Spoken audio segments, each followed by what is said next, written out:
In Uruguay, Yamandu Orsi of the Broad Front and Alvaro Delgado of the National Party will go to the runoff for the presidential election on November 24th. Lebanese Islamic Resistance Movement fighters bombed dozens of Israeli settlements in the northern occupied territories.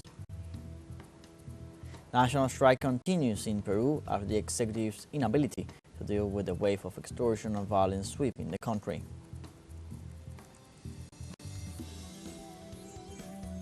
Hello, welcome to From the South. I'm Luis Alberto Matos from the teleSUR studios in Havana, Cuba. We begin with the news.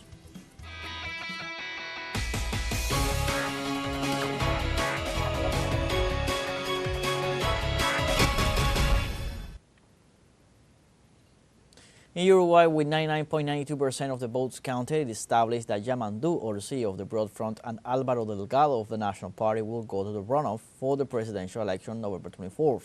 The Broad Front coalition registered so far 43.9% of the votes, and the National Party dropped to 26.28%, as did the Colorado Party, which dropped to 16% of its federal ballots. With these numbers, the Broad Front and the National Party will reorganize their strategies as from this Monday. Regarding the popular consultation, 39.1% of voters voted in favor of Social Security and 39.4% voted in favor of establishing night raids, so that neither of the consultations reached the number necessary for its approval.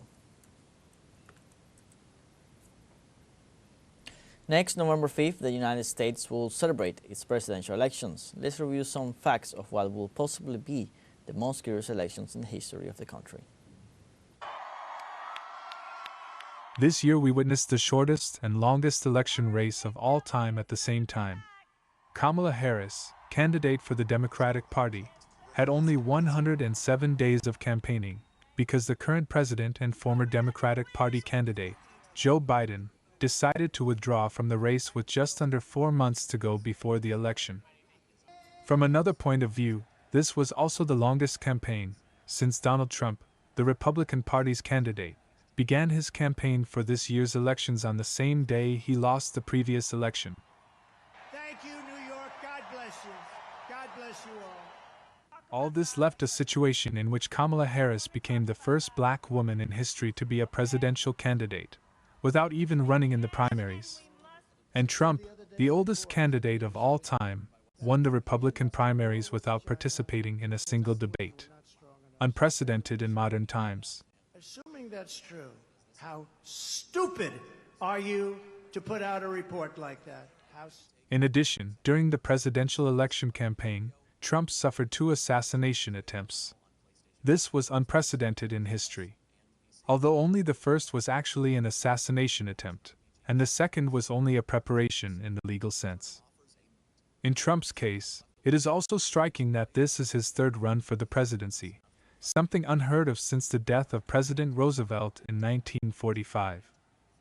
On top of all this, Trump is the first presidential candidate in history to have been the organizer of an attempted coup d'état and instigator of an armed rebellion in the country, for which he has criminal proceedings open against him. Seriously, everyone knows she is a very low IQ individual. Finally, an unprecedented number of high-ranking politicians and former politicians campaigned against candidates of their own party, in addition to a large majority having spoken out against Trump's election or openly supported Harris. This year will definitely be one of the most controversial, curious, and close elections in the history of the United States. Is truly in your hands. The path to victory. Japan's ruling party failed to win a majority of parliamentary votes in Sunday's early elections. For the first time since 2009, the Liberal Democratic Party, hit by corruption scandals, failed to win in the general election, dealing a blow to the new Prime Minister Shigeru Ishiba. The head of government said that voters have expressed their strong desire for the Liberal Democratic Party to reflect and act in accordance with the will of the people. The results confirm that citizens are disillusioned by the high cost of living in Japan and the political scandals that helped oust the previous Prime Minister, Fumio Kishida. Tunisian authorities reported that at least 15 bodies were found off the coast of the city of Mahdia, located in the east of the country. All signs indicate a new sinking of a boat with migrants. The bodies were found between Saturday and Sunday. In recent years, Tunisia has become the main departure point for migrant boats trying to cross the Mediterranean Sea to reach Europe. In this regard, the International Organization for Migration detailed that so far this year more than 1,000 people have died or have been reported missing while crossing the Mediterranean Sea. In Thailand, a court ordered the disposal of a case against former state security personnel and officials over the deaths of 85 Muslim protesters in 2004. While there was enough evidence for an indictment, the case was unable to proceed as no suspects were arrested and brought to the court. Therefore, the court issued a disposal order as the 20-year statute of limitations on Friday, said a press release from the court. The court's statement remarked that the order is not a dismissal of the charges against the suspect, as they had never entered the legal proceedings but fled until the statute of limitation expired. The death announced in the case occurred in 2004, shortly after a Muslim separatist insurgency erupted in Thailand's southernmost provinces of Narithiwat, Pattani, and Jala, the only ones with Muslim minorities in the Buddhist-dominated nation. Let's take a short break, but remember you can join us on TikTok at teleSUR English, where you'll find news in different formats, news updates, and much more. We'll be right back. Stay with us.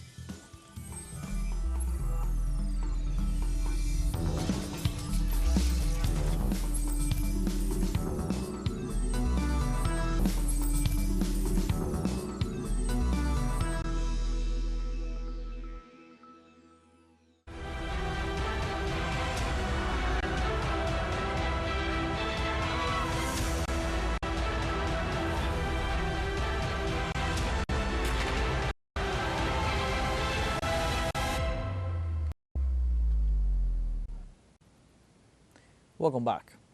Lebanese Islamic resistance movement fighters bombed dozens of Israeli settlements in the northern occupied territories. Hezbollah confirmed that a volley of missiles was directed at military targets between the settlements of Al-Manara and Margalio. Before the attack, the Lebanese resistance issued for the first time an evacuation order to Israeli civilians occupying these Palestinian territories. In southern Lebanon, the inability of Israeli troops becomes evident. These operations generate new frictions between Prime Minister Benjamin Netanyahu and Defense Minister Yoav Gallant, who assured in an open letter that a war without a compass is being carried out. And in Egypt, President Abdel Fattah al-Sisi proposed on Sunday a two-day ceasefire in the Gaza Strip in exchange for the release of 4 Israeli prisoners and some Palestinian prisoners. In this sense, if the Israeli and Palestinian sides were to accept the agreement, in addition to the exchange of prisoners, this would allow humanitarian aid to enter Gaza.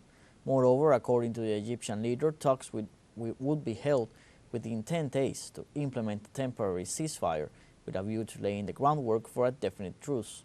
El-Sisi also reiterated Egypt's firm opposition to the forced displacement of Palestinians out of Gaza. Also in Palestine, dozens of students and teachers died after being asphyxiated by an Israeli tear gas attack in the occupied southern West Bank. According to reports, the Zionist attack targeted a school in the town of Hebron while school activities were in progress. The staff of the institution detailed that they had to evacuate the entire school community through alternate routes to ensure their safety. In this context, the secretary of the Fatah movement asserted that Israeli forces fired toxic gas canisters into the school, causing dozens of students and teachers to suffocate. Bassam Sabak, Syrian Minister of Foreign Affairs and Expatriates, informed the Secretary General of the United Nations on Sunday the exact number of attacks that his territory has received from the Israeli occupation. Since October 7, 2023, 116 bombings have been registered. This according with the diplomat, who also said that Israel, with more sophisticated weapons, many provided by the United States, attacked innocent civilians, including women, children, and the elderly. It also attacked diplomatic headquarters and border crossings. The latter have aggravated the humanitarian crisis since they prevent the entry of supplies and prevent the victims from taking refuge in safe areas.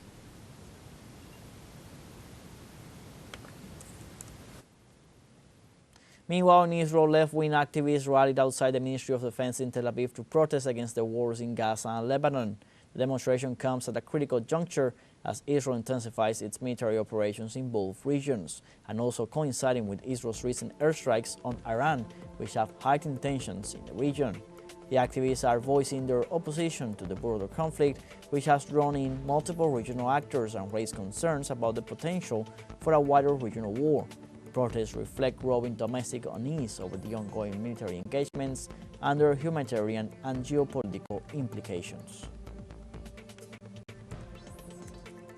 I came to express my disgust at what Israel is doing. It's just spreading murder and killing and disaster all over the Middle East. There's no plan. Every day, so many people are dying just for the sake of revenge and land grab and who knows what. I just came to say enough. It's impossible to stand behind this thing. We have to say it's not right to do it, and we have to protest against it. We are here, over 100 Israelis, protesting against the ongoing genocide that is happening in the Gaza Strip. We are saying that we need to stop this right now and reach a peaceful solution that will bring security both to the Israelis and the Palestinians. To bring security, we need to stop the genocide. The governments of Algeria and Egypt called for an Israeli ceasefire in the Gaza Strip and stressed the need to restore stability in the region. Algerian President Abdelmadjid Tebboune supports Egypt's initiative for a ceasefire in Gaza and demands that Israel allow the entry of humanitarian aid and stop the extermination against Palestinian people, while the President of Egypt, Abdel Fattah al-Sisi, affirmed that he maintains his position as mediator and said that the solution is to establish a Palestinian state. After their meeting in Cairo, the leaders discussed issues of bilateral interest and mainly their concern for security, stability and peace in the region. We now have a second short break coming up, but before we invite you to visit our YouTube channel at teleSUR English. There you'll be able to rewatch our interviews, top stories, special broadcastings, and more. Hit the subscribe button and activate the notification bell to stay up to date on the world's most recent events. Final short break, don't go away.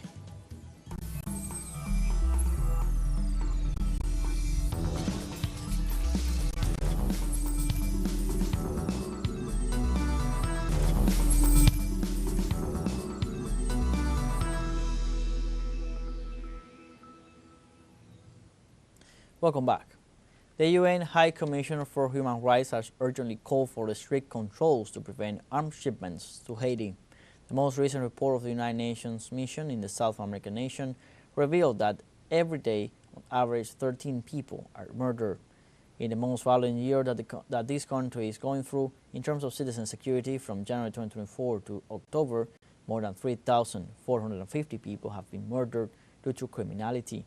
The UN High Office assures that the arms that contribute to these rates of violence come mainly from the United States, the Dominican Republic, and Jamaica. And a national strike continues in Peru after the executive inability to deal with the wave of extortion and violence sweeping the country.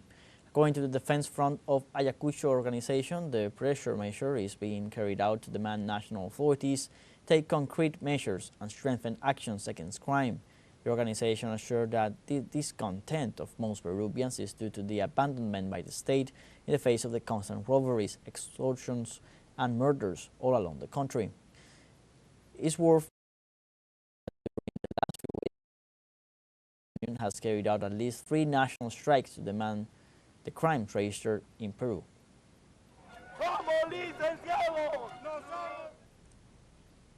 In Bolivia, Senate President Andrónico Rodríguez petitioned the Inter-American Commission on Human Rights to grant protection measures for former President Evo Morales. Rodríguez proposed the creation of an interdisciplinary group of independent experts that can objectively investigate the incidents that occurred this Sunday in Cochabamba. The president of the legislative body also considers prudent the presence of a UN observation mission. The call comes after the former president was the victim of an attack while traveling on a vehicle. The president of the plurinational state, Luis Arce, condemned the attack and requested an exhaustive investigation.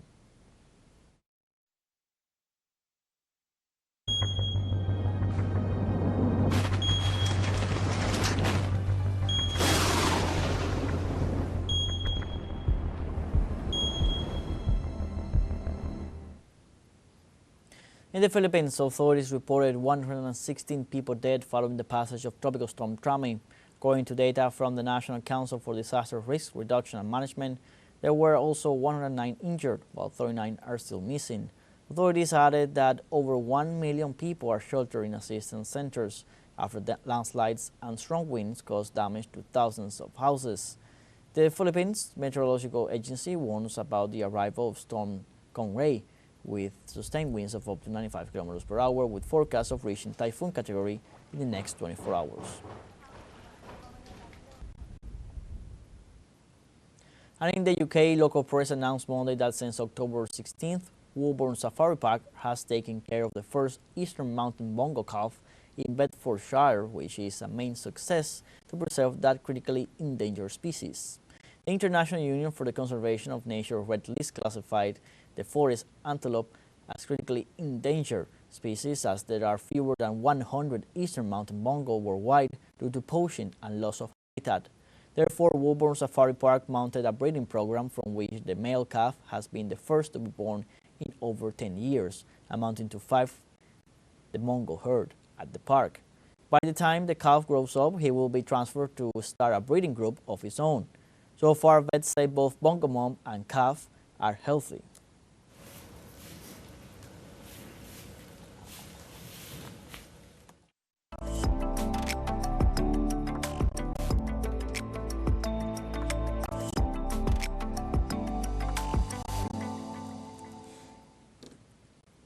Caracas hosted the 5th chapter of the Viva Venezuela Mi Patria Querida festival, with the band Serenata Guayanesa as the main musical attraction.